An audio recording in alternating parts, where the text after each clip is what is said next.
Se condecoró el tiempo con sus hojas luminosas, su sangre amarilla, su inquietud de ser y de emigrar, llevando las cicatrices olvidadas y reemplazadas hacia los muros persistentes de la victoria, del nuevo hombre, del territorio nuevo, de la nueva resurrección. El otoño es amarrarse en la cintura nieve, viento escondido en el silencio, enredarse para siempre en el árbol de siempre, convertirse de pronto en olor de lluvia, de tierra o nido mojado.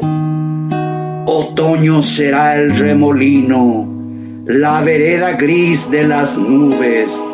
las alas que se tocan y a la vez se multiplican, los pájaros que zarpan en vuelos submarinos, sin darse tregua para ser algas dolientes, marineros estancados por la tristeza. El otoño no es más que profunda raíz o metal oculto, pero la madera regresa y crece de nuevo, y crece la luz y se propaga, y el canto regresa, brizna descubridora de la vida, leña pura que enseña su estación independiente.